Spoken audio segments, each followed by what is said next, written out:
Hi, this is Ren. This is Casey. And this is All Walks of Film. So, we have been talking about whitewashing for quite a while now. We probably are famous or infamous for our opinions on the Ghost in the Shell movie. We also came out with a podcast a couple years ago just talking about this issue. And we've talked about specifically whitewashing of Christian-based movies. Pretty much the only movie that I can think of that isn't completely whitewashed. And by completely whitewashed, I am referring to the main cast, not like tertiary characters and all that kind of stuff, because it seems like every single Christian property now at least has that. You know, like they'll have like Asian people and black people in the background or as like supporting characters, but never as like, you know, Jesus or, you know, any of like the real important characters. And it's one of those things where it's like, if you're looking at history,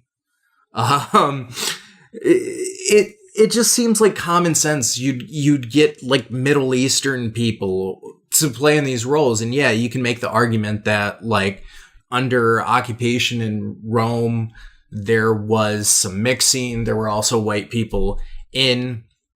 Yeah, but there was mixing. Not everyone was white.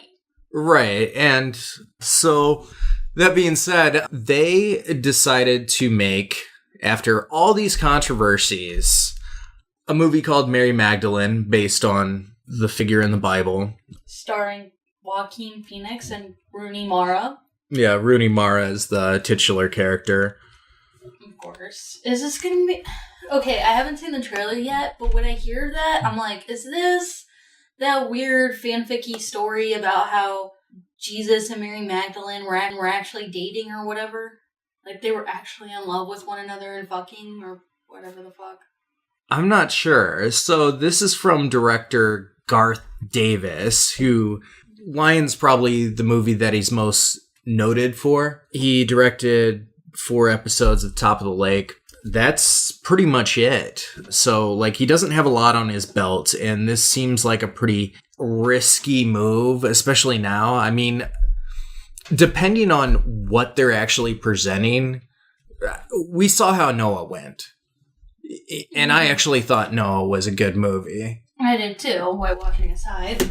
I'm going to show you this trailer because I've seen it, but I just want to hear your reactions. Mary, you brought shame on our family. There's something unnatural inside you. Your family says you grapple with the demon. If there's a demon in me, it's always been there. There are no demons here. Mary of Magdala. She will do God's will. Why shouldn't she follow me?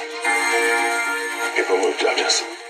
Are we so different from men? You must teach us different things. Sometimes it's as if I'm not here at all. Is that what it feels like to be one with God? No one has ever asked me how it feels. The women are too afraid to be baptized with the men. Go to them. In my hands. It's not right that he has raised you up to lead us. You love my son, don't you? You must prepare yourself like me. For what? To lose him. God's kingdom is not to be bought and sold! We need to take him away from here. Whatever happens now, it's what God has asked of him. Mary, you are my witness.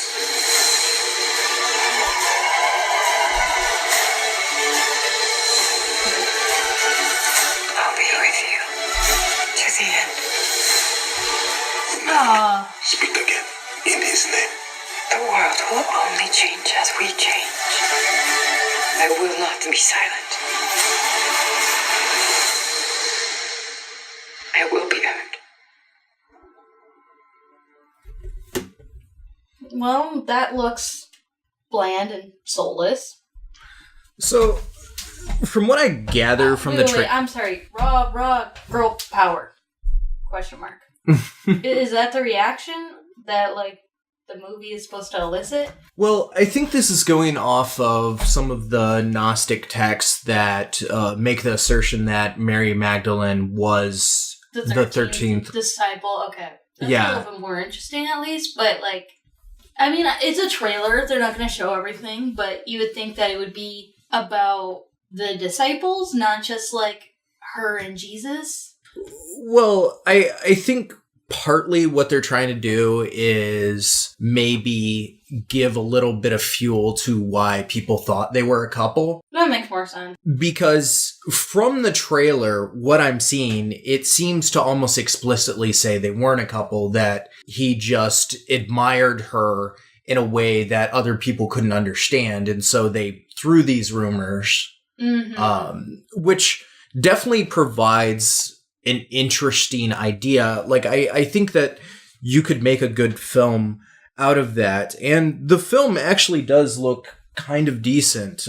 I was really distracted by the casting of Joaquin Phoenix as Jesus. Yeah, right? Out of all... Okay, people were giving Casey Affleck shit for being a drunk fuck-up in Manchester by the Sea, but we're just gonna give Joaquin Phoenix Jesus.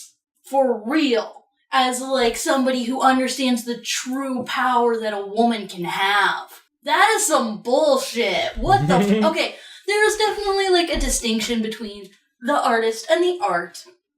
But after reading the case summary for I'm Not There, that included a shit ton of consistent allegations against Casey Affleck and Joaquin Phoenix, who was also there perpetuating a lot of this shit, I don't want to see the shit of Joaquin Phoenix is Jesus and he understands women.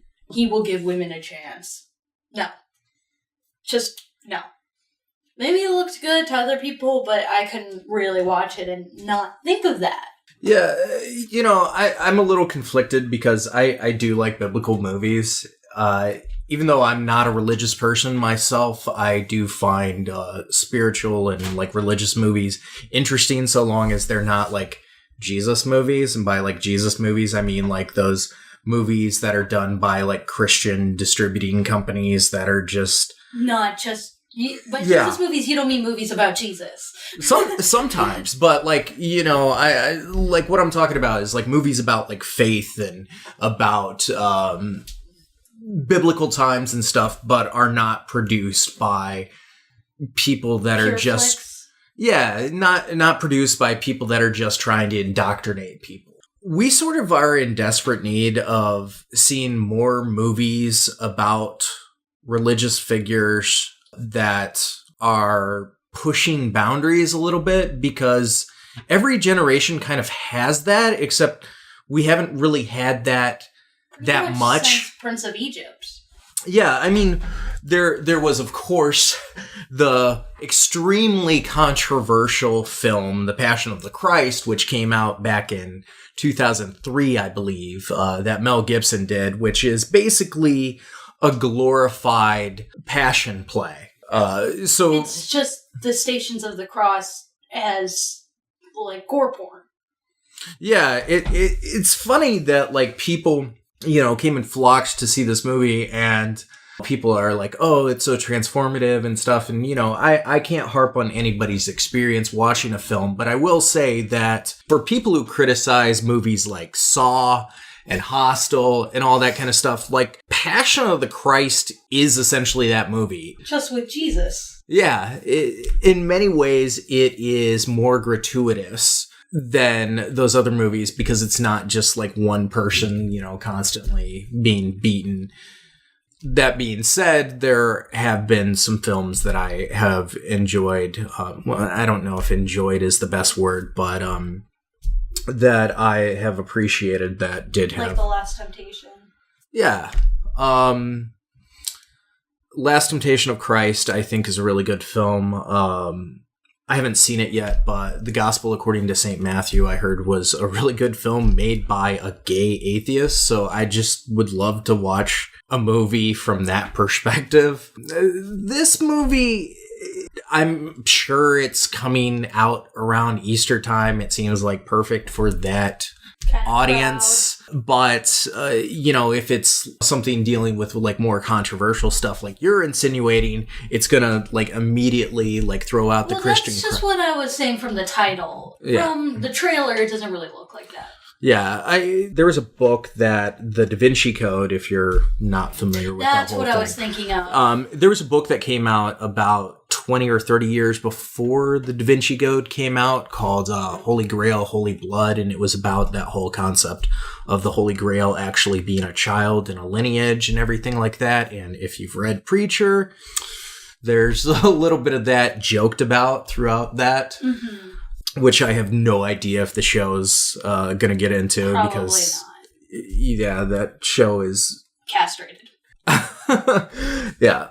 Getting back to this trailer, it definitely seems to be evoking the more modern feminist idea of the gospel, which I've heard many women scholars discuss of the importance of the women in the Bible, particularly like Ruth and other characters.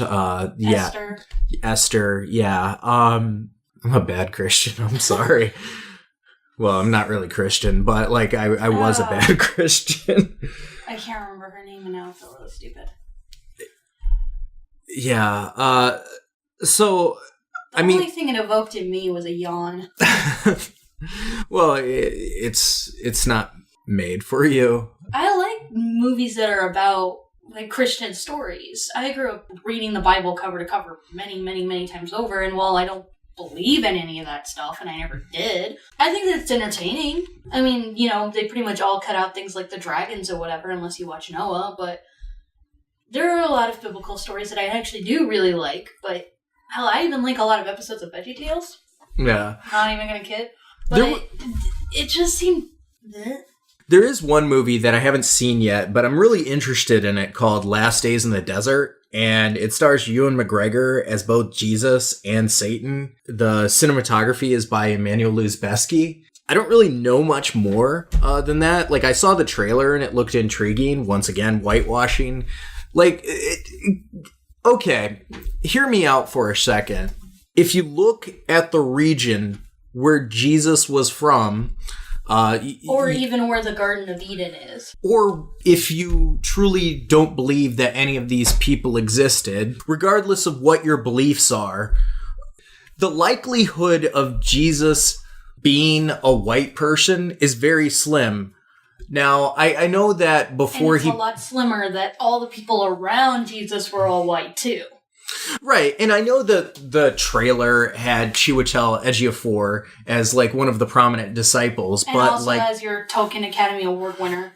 No, Rooney Mara was like nominated as well. Yeah, but so like, you know what I mean in the trailer, just like Academy Award winner. Did Chiwetel Ejiofor win an Academy Award? I don't think he has. Maybe yet. not. Maybe here's my thing. Like Rap Critic I think put it the best in his review of, I think his name's NF. Where he talks about, like, how he is a Christian who likes listening to, like, music where people talk about their religious experiences, but he doesn't like Christian music. And he talks about how, like, secular artists can be, like, more spiritually enlightened because they actually talk about the struggles in their life and how faith can help them overcome that. Whereas, like, religious music is just, the example he used was, like, I love God. You don't love God? What's wrong with you?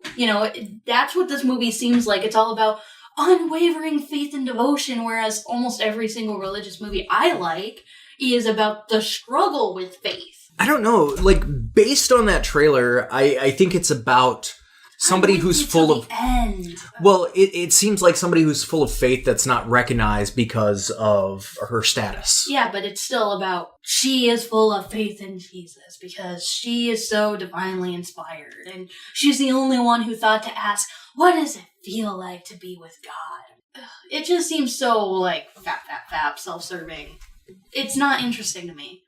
I mean, it's a trailer. I could very well be wrong. I'm not saying this is totally what the movie is, but the trailer just was a snooze fest. I personally thought the trailer was intriguing. However, I've pretty much made it a purpose to not support whitewash films on their opening week. While I will see it, that is the promise that I make. That is my boycott to whitewash films, because there are plenty of Middle Eastern actors that aren't Muslim, that are Christians, that would love to be in a movie like this. And you're constantly depriving them of that opportunity, and instead just having them as terrorists in whatever action film that you want to have. The biggest reason why I think that whitewashing in Christian films is specifically such a negative symptom in Hollywood is because it's a real chance to overcome xenophobic views. Well, yeah. We have this, there is this sort of xenophobic view of, anyone who's tan is kind of all the same, and they're all, Islamic terrorists. But there are so many different religious viewpoints in the Middle East. There's people of so many different ethnic and cultural backgrounds. And if you can include them as the centerpieces of your Christian films, then that would be a real chance to, view people in a different light, It's kind of like the whole thing with, people who are prejudiced against Sikhs because they look at them with their turbans and think that they're Muslim when they're not. It's, a completely different thing. It would kind of be a good opportunity to overcome those sort of cultural differences in our cultural melting pot that is the United States of America. Well, also the big thing is a lot of this xenophobia is coming from conservative Christians. Exactly. And the fact that the person who they worship probably didn't look like them might be an important message to send. But there was recently that whole thing where people got super upset because a church in Sweden said that God isn't male because God doesn't have a gender. And all these people freaked out. Oh my God, God is definitely a dude. He totally is a dude, you guys. I mean, and maybe that's what people are too afraid of, so they just keep doing this whitewash nonsense. But I think it's a really missed opportunity from people to be more progressive than that. Well, yeah, I mean, Jesus is probably the world's earliest whitewashed character. But going on with that argument, almost every culture has incorporated Jesus to look like their people's. Right. If you go to Asia, there's a Chinese Jesus, there's a Japanese Jesus. You'll see paintings and artwork and stuff of Asian people as Jesus. If you go to Latin America, you'll see a Latino Jesus. Some feminists, I've seen paintings of Jesus on the cross and Jesus is a woman. So it's really interesting how people interpret, and perhaps it could be interesting if somebody were going to make an experimental film kind of everybody sees Jesus as a reflection of themselves. Yeah, that would be really interesting. That would be more along the lines of Prince of Egypt too, where God is the voice of Moses, but also it's a combination of Moses' voice and the voice of everyone really close to him, and they all come together as one giant familiar voice. Sort of like the idea of there was a film about Bob Dylan called I'm Still Here. Yeah. And several different 5 different people play Bob Dylan, right? Yeah, Cate Blanchett was one of the people that played him, and Heath Ledger, and it was a really experimental film about the idea of what Bob Dylan is. Yeah, but that always kind of confused me because Bob Dylan is just one person. Yeah. There was a TV show that I really liked. I think it went on for 2 seasons. Yeah, I know. I'm going to get a lot of shit for this, but there was a show that I liked back in the late 90s, early 2000s. I forget when it came out, called Joan of Arcadia. And it was sort of about that concept where God appeared to this woman, girl, as various different people. There was goth god, black god, poor homeless god, lady librarian god. Yeah. I mean, that's a song, isn't it? Yeah, that was the theme song to the show too. Yeah. The song came out before, but that. Right, I got you. Yeah. So There's definitely a way to make these ideas interesting. This sort of seems to... Everyone is good, everyone is holy, and because they are good and holy and pure, they are also white. Boring. Seen that, done that, moving on. I'm just hoping that we can get, like, something set in the Middle East where it's not whitewashed. I mean, probably the most egregious example was Gods of Egypt. Yep. That nobody saw or wanted to see because it looked like 2013 vomit. It looked like 2003 vomit. What? You said 2013. Oh, I meant to say 2003, yeah.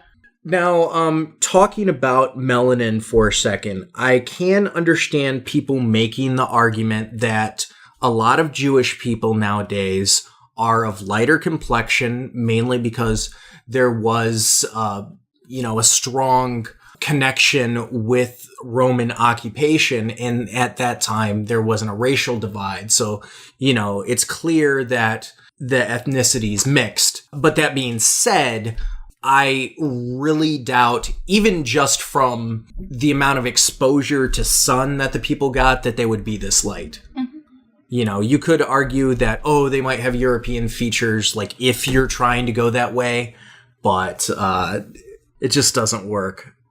So let us know what you think of the trailer for Mary Magdalene. Leave your comments below, and thanks for listening. And when we do our own version of the Oscars before the Oscar nominations are announced, we are going to have a category for White Savior of 2017. Leave your picks in the comments below.